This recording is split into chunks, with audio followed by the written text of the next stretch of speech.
I don't know if this is a thing for you guys as much as it is for me, but every now and again I come across an episode. Well, I shouldn't say it like that.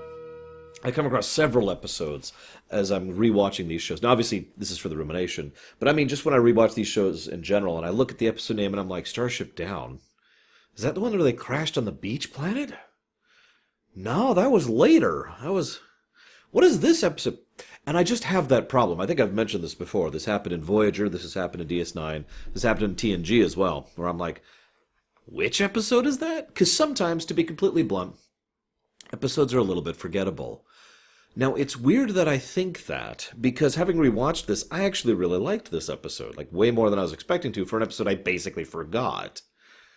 Reading up on this, apparently a lot of people didn't like this episode, which is funny. This episode actually did several things.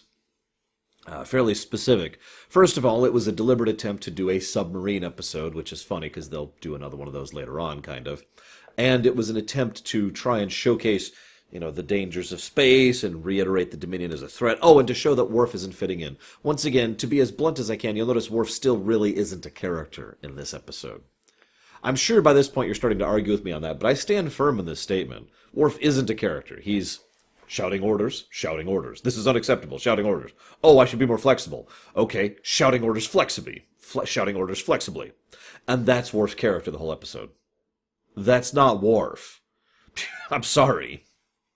And you could completely replace him with virtually anyone else, even a generic, lieutenant of the week, and it still wouldn't really affect anything. So Worf is still not a character. Don't worry, we're getting there. I also have to say, I kind of liked the CGI. Now, I actually talked about this. I believe the episode that this really came up was The Swarm over on Voyager. But it's been several years since I looked into that, so I don't remember exactly. But right about that period of time, they started really experimenting with using CGI more heavily when it came to Star Trek. It was something. In fact, they actually brought over several of the people who had worked on Babylon 5, who had learned quite a few things and lessons about how to do sci-fi CGI over on Babylon 5, and were then working on it over here. I'm reasonably certain that, that was a good thing and led to some pretty cool stuff. But this is the first time, really, we got to see this kind of CGI. This is, of course, before The Swarm. Yes, it was. All right, I had to check in my head to make sure, yes, this was before The Swarm. And you can kind of see the results here. So we had some CGI for the Defiant and some CGI for the Jem'Hadar fighters, which kind of works in this giant gaseous cloud. And by the way, I want to mention something. I saw several people, this was even in the magazine I was reading about this episode, several people were like, we should have had it underwater. It should have been a water thing. Nobody liked the fact that it was gas. Am I the only person who liked the fact that it was gas? I was reminded of the subtle yet insidious nature, the quietly horrifying thought of gas leaking in to a starship. Think about that for a second. In fact, Voyager did something with that eventually with, I believe that was Year of Hell, but I'm not sure exactly, when they hide in the nebula and bits of the nebula are getting into the ship. That was terrifying. And of course, it's implied terror. It'd be kind of the same thing in the submarine thing if you look down and there's just puddles of water in the submarine, right? Like, it's just, whoa, that shouldn't be, right? And of course, as they mentioned, it's very, deadly. Oh, God, inhaling, this is terrible stuff. And, okay. So we get to the episode proper. It turns out that the Karemin are still trading with the Federation via the Ferengi. I am astonished they're willing to do that, given the fact that there's already been extensive hostilities between the Dominion and everyone on the other side of that wormhole. I mean, I'm actually legitimately curious what the Dominion, order is right now when it comes to Alpha Quadrant and Beta Quadrant interactions. Because you can't tell me that these interactions are going completely unnoticed, right? In fact, for that matter, considering the fact that the Dominion obviously doesn't approve of this kind of activity, why are they having this meeting on the Defiant on the other side of the wormhole? Why not bring them over here to Deep Space Nine and then do their business and send them back? Now, you might say, well, that's just as damning, but obviously they know they're trading anyways. The mere fact that they're aware that they're trading anyways indicates there's some kind of other problem here. So the problem isn't two Jem'Hadar fighters and making a showing of this is what you get if you trade with them. Given what we know the Dominion is willing to do to its member states, this might be the end of the Kremen as a people. Why are they willing to risk this, is what I'm trying to say. It actually brings to mind, it would have been an interesting storyline if the next couple of episodes were all about trying to get them the hell off of their planet. Literally a planetary or system-wide evacuation as quickly as they can while the Dominion fleet is coming in to just pound them into the dust. I think there's some good potential for some good storytelling there, but what the hell do I know? Anywho, so of course Quark is cheating them because Quark is Quark. Um, there's this bit where the Dominion ship shows up and the other ship's like, no, and runs into a gas giant. That says a lot about how afraid these people are of the Jem'Hadar, that they're willing to flee into a gas giant to get away. It also probably says a lot about the Jem'Hadar because the Jem'Hadar follow them without hesitation and still fight for some time in a gas giant. Sure. There's also this bit where they're like, I think I've discovered them 400 kilometers down. Now, I know gas giants are actually pretty big, but 400 clicks down, that's a significant increase in pressure. I am just astonished they just decided to go with that, but whatever. So, they seal the bulkhead, everything goes out, stuff happens, blah, blah, blah, and we reach the disaster part of the episode. Now, unfortunately, like I said, I don't have much to say about it. It's all pretty good character stuff. Everyone just kind of pairs off, like in Disaster. We've got Quark and Haneek, we've got Cisco and Kira, we've got Bashir and Dax, and we've got Worf, O'Brien, and the two guys whose names I don't remember, and that's how the episode kind of pairs off. The thing is, while most of this stuff is good, two of those pairings I have basically nothing to say about. The Worf thing I've already commented on. Like, it's just, you should learn to be more loose. Okay, and he instantly learns how to be more loose, and it instantly works, and everything's just better. Sure. I do have to comment that that is kind of an interesting idea and approach to management in general. The idea that you need to trust people to do their jobs within the competency that they have and allow them some leniency without micromanaging them, while at the same time being capable of coordinating and helping them, and of course making sure they don't go too loose. It's actually a kind of a interesting challenge, is the word I want to use. Back when I actually worked as a manager for several years, that was a horrific challenge all the time, trying to maintain that balance point. I'm sure I messed up constantly. Anywho, so that's kind of neat, but otherwise there's not much to say about it. Then we cut to the other part that really has not much to say about, and that's Dax and Bashir. Bashir does, let's be honest with ourselves, the foolish and stupid thing to try and save Dax. Does successfully save her, so that's nice. At the same time, though, not much is done. I mean, there's some good dynamic between the characters and the actors, and there's this great bit where he admits that, he, at one point in time, back when he was still lusting after her, that he used to have these stupid fantasies, and she's like, wow, that's a really stupid fantasy, and he's like, yeah, it's okay.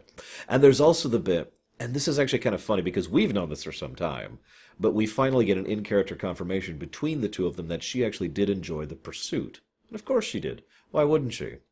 It kind of makes, it makes you feel nice to know that someone wants you well enough to be so overtly stupid in their pursuit of you, right?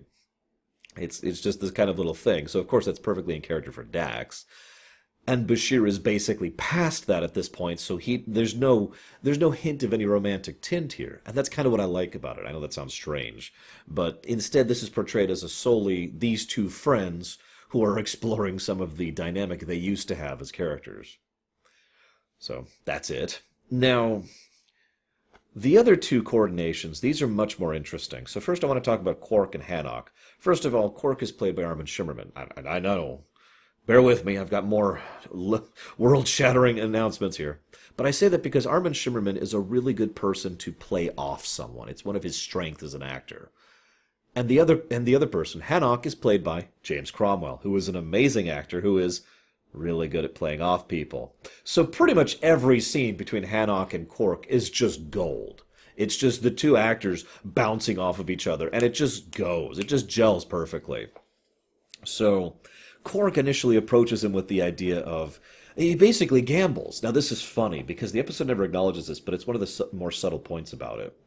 Quark later on posits and talks about the benefits of gambling, how gambling can be a good thing, and just because you lose doesn't mean you quit the game, which is actually good advice, really. Not always good advice. In fact, I think a more complex advice, such as knowing when to hold them and knowing when to fold them, might be more useful, but I know I'm quoting a song, but in all seriousness, that is actually really good advice. Knowing when to hold, knowing when to fold, knowing when to walk, knowing when to run is legitimately good advice, and it takes experience and wisdom to get to that point. Now, what's funny is Quark is kind of positing that sort of behavior. The Haneek doesn't really get it. And we get a tiny insight into their particular mentality and culture for economics, because obviously they care about economic infrastructure. They're still willing to trade with the frickin' Federation, despite a almost state of war between the Federation and the Dominion. And yet they look at it so clinically. There's something fascinating about that. There's a story that I really feel could be told there about the idea of how they maybe look at it as if, maybe not religiously, it's a wrong word, but look at it as if there's something sacrosanct about the transaction, about the economic purpose of existence, about trying to constantly increase overall value in a linear and logical fashion, right? Without all of the, let's call it what it is, bullcrap that the Ferengi do. As I've mentioned before, most Ferengi are not good businessmen. So, and then he mentions this thing. He has a line here, excuse me. Greed leads to misjudgment, which leads to loss of profit. First of all, I like that because that's true. That is so overwhelmingly true. If you look at any aspect of human history, economically or industrially, you'll see that greed leads to loss of profit. In fact, greed usually leads to total self-destruction, if we're just being honest with ourselves, depending on how long you take it. And Lord knows the Ferengi themselves are a good example of that. What I find most fascinating is Quark does not dispute that. Instead, he says, but you might win. You might be greedy and lose like I did. However, you might be greedy and win like I didn't. He calls it like gambling. And of course, this is when the more obvious aspect of the gambling nature kind of pulls into it. The idea of that. I'm sorry, I didn't finish my thought there, did I? This is my 6th episode today. This is not a new record. I've done 7 in one day before, but I'm kind of out of it. My point is that Quark gambled. He had a choice after he had been caught by Haneek. He had a choice. He could have said, you're right, you're sorry, here's my new option, and basically kind of folded, to continue the terminology. Or he could have held and doubled down and said, well, yeah, you're smart and you're greedy and you're good. Think about how much you could make over on the Federation, stuff like that. He doubled down, in other words. And he lost because Haneek found his actions and his tone despicable. And I like that Quark actually demonstrates the very thing that he is positing as a positive in this very episode. So then, of course, he espouses the nature of gambling. And Haneek's like, I don't know. Then we get the torpedo thing. Notice that Quark immediately deduces they need to disable that thing. Quark's not an idiot, and I do like when episodes don't treat him like an idiot. He realizes that torpedo goes off. This is a problem. Beaming it out isn't going to happen for whatever reason because it hasn't already happened. And simply leaving the ship or trying to remove themselves, that's not going to work either. No, they have to disarm that. He comes to that deduction very quickly and immediately moves over to do something about it. So he goes over to do something about that, and they start diagnosing and working them through it, and we find out that these people actually sell torpedoes to the Jem'Hadar. Question: why do the Jem'Hadar buy anything? I know that sounds like a strange thing to bring up, but I feel like the Dominion could certainly have a still fully functioning economic infrastructure and flow-through, an economy, in other words, without needing to attach the Vorta or the Jem'Hadar to that economy. Yet apparently they do. Not sure what I think of that. It's something that could be discussed and never will be. Anywho, and then there's this great scene where Haneek's like, I have to pick one of these things. One of them is wrong, and one of them is right. Okay, which one do I pick? Well, you have to just pick one. No, you're thinking about it too much. And then there's this great scene, and again, both actors playing off each other, where Quark just grabs one and pulls it out, and both of them are like, oh my god, okay. And we didn't blow up. And of course, the episode ends with him having successfully learned the lesson, winning at Dabo, and of course, continuing trade negotiations with the Alpha Quadrant. In the Alpha Quadrant this time, a little safer. Maybe you should have done that the first time. But then we wouldn't have had the episode, I know. That just leaves me with Cisco and Kira.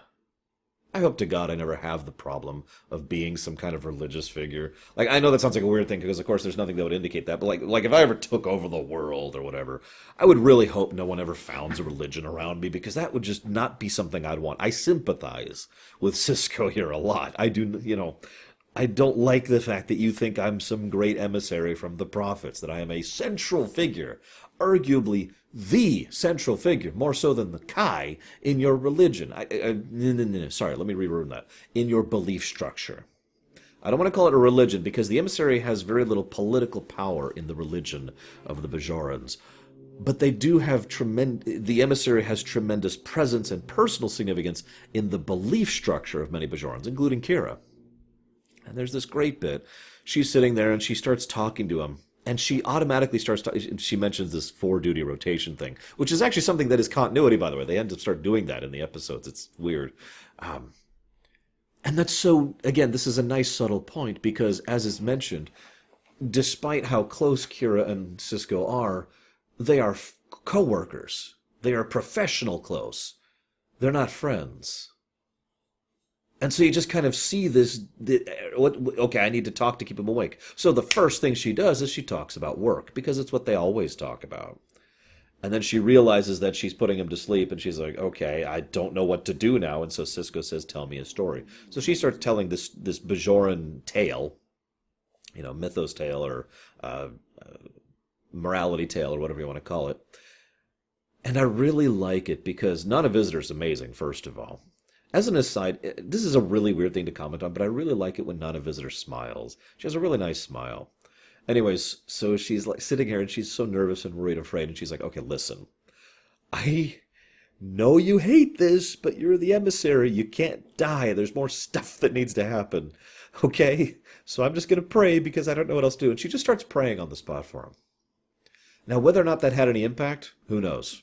She did also give him the stimulant after all. And so we're allowed to make up our own mind on that. Could have been neither, could have been both, could have been one or the other. But something made Cisco come back around. Prophets, excuse me. And she's so happy to see him. And there's that wonderful bit towards the end of the episode in Dakota where he invites her to go out and enjoy a baseball game with him, just so the two could have some kind of social interaction that doesn't involve work. It's a nice step, and I like it a lot. Of course, she's not sure why you need to heat up dogs, but whatever, she'll get used to it. Quark apparently knows about this, so we'll figure it out. An enjoyable episode. I hope you liked it. I'll see you guys next time.